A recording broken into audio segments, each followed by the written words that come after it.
Hello there and welcome. In today's video, we're gonna be looking at relative pronouns. So, let's dive in. Like any pronoun, relative pronouns are substituted for nouns and other pronouns that functions as subjects or objects in a sentence.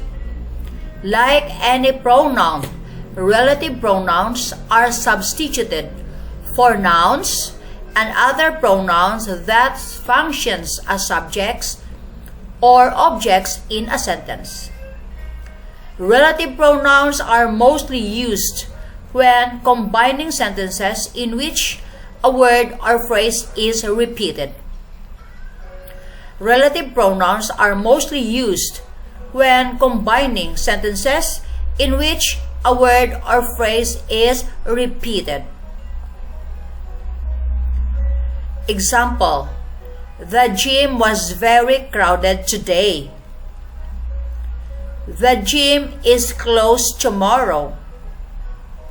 The gym, which was very crowded today, is closed tomorrow. The gym was very crowded today. The gym is closed tomorrow. The gym, which was very crowded today, is closed tomorrow. Who, whom.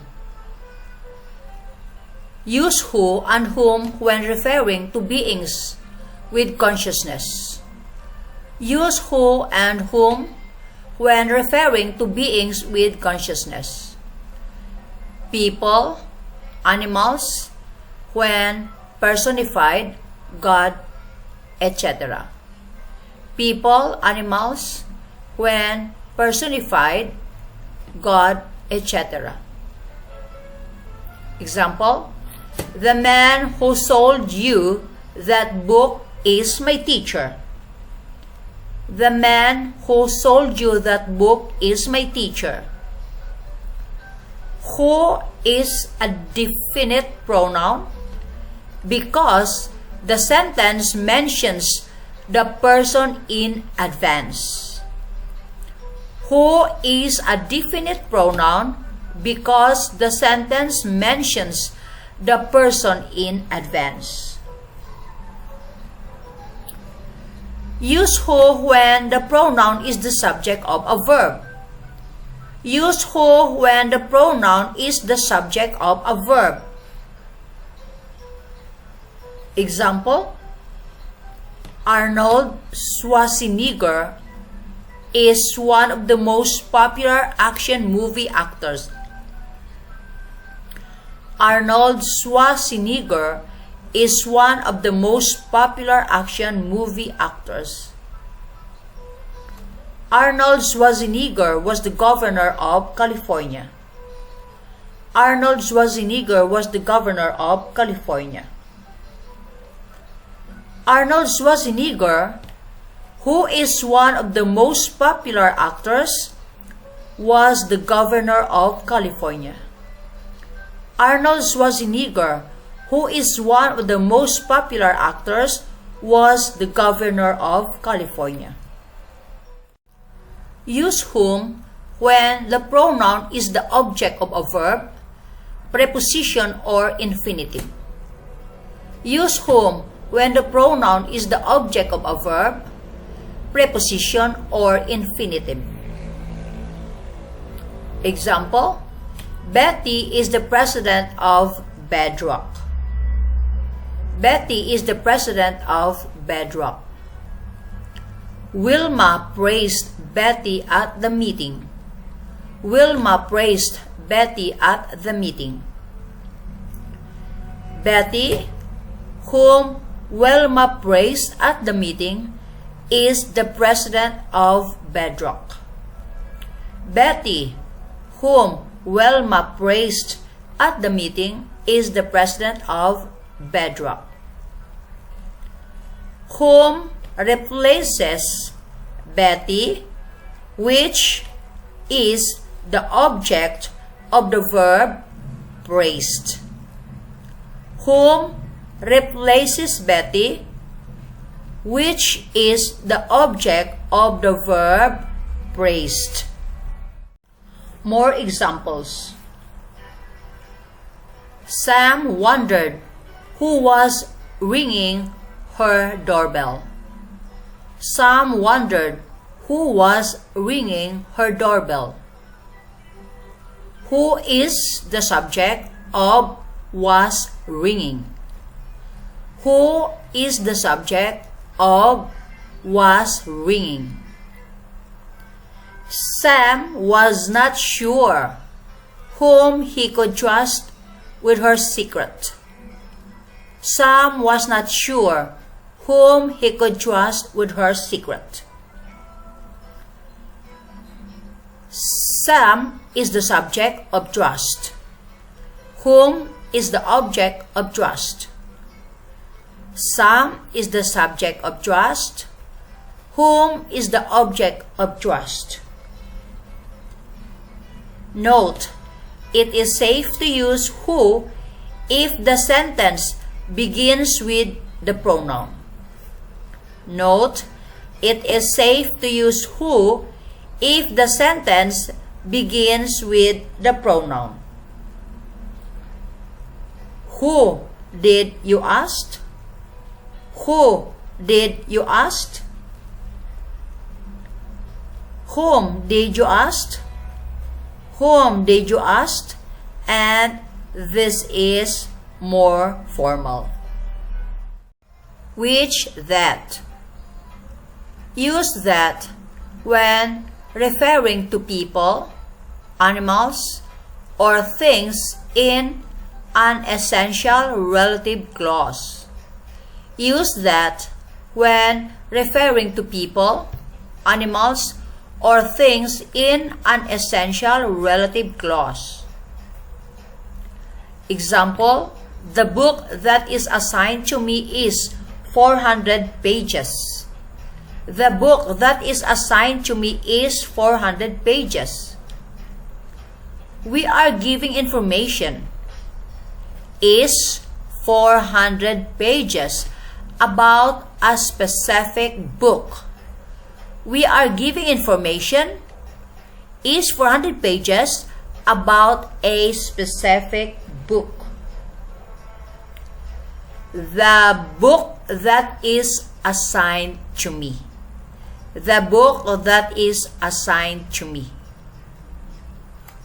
We limit the focus on that particular book. We limit the focus on that particular book. Without the clause, that is assigned to me. That is assigned to me. The meaning of the sentence would change. The meaning of the sentence would change. We can use which in the above sentence, although that should be preferred. We can use which in the above sentence, although that should be preferred. The book which is assigned to me. The book which is assigned to me. Use which when referring to people, animals, or things in a non-essential relative clause. Use which when referring to people, animals, or things in a non-essential relative clause.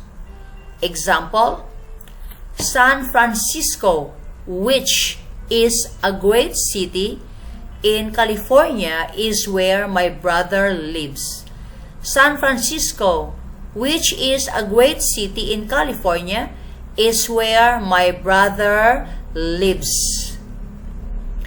After the pronoun which, we are just giving some additional information about San Francisco, which is non-essential. After the pronoun which, we are just giving some additional information about San Francisco, which is non-essential. We cannot use that in the above sentence after the comma. So as you can see here, after the comma, we cannot use that. San Francisco is. San Francisco, that is wrong. Alright?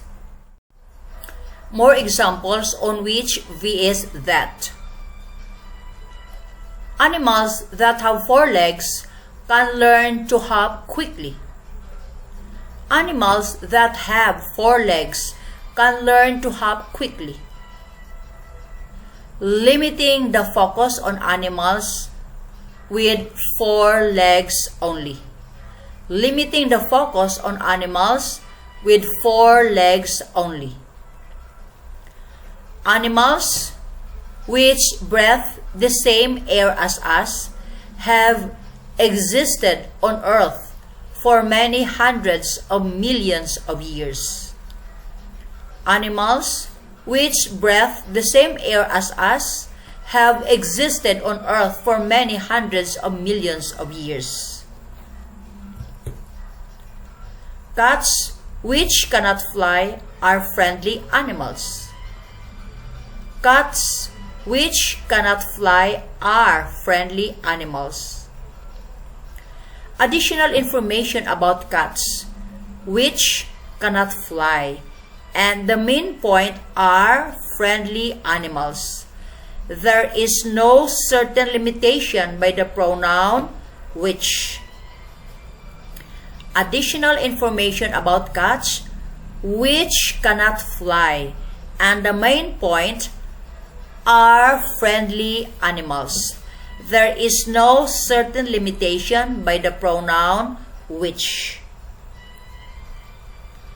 Note, the pronoun who is preferred in some cases for the above sentences. The pronoun who is preferred in some cases for the above sentences. Animals who breathe the same air as us have existed on Earth for many hundreds of millions of years. Animals who breathe the same air as us have existed on Earth for many hundreds of millions of years. Whoever, whomever. Similar to who and whom, except in an indefinite way. Similar to who and whom, except in an indefinite way. Someone sold you that book. Someone sold you that book. He or she did not give you the right one. He or she did not give you the right one. Whoever sold you that book did not give you the right one. Whoever sold you that book did not give you the right one. Whoever is an indefinite pronoun because the sentence does not mention about the whoever in advance. Whoever is an indefinite pronoun because the sentence does not mention about the whoever in advance. Whoever is the subject of the verb sold. Whoever is the subject of the verb sold. You sold that book to someone. He or she is probably very unhappy now. You sold that book to someone. He or she is probably very unhappy now. Whomever you sold that book to is probably very unhappy now. Whomever you sold that book to is probably very unhappy now. Whomever is an indefinite pronoun and it is the object of the verb sold. Whomever is an indefinite pronoun and it is the object of the verb sold. Whose. Whose indicates possession. Indicates possession. Jack is the best in class. Jack is the best in class. I borrowed Jack's notebook. I borrowed Jack's notebook. Jack, whose notebook I borrowed, is the best in class. Jack, whose notebook I borrowed, is the best in class. So, there you go guys. That's the end of this video about relative pronoun. I hope you found this helpful, and if you like this video, please do subscribe, like, share, and let me know your thoughts and questions. Love to hear from you. Good luck and thanks for watching.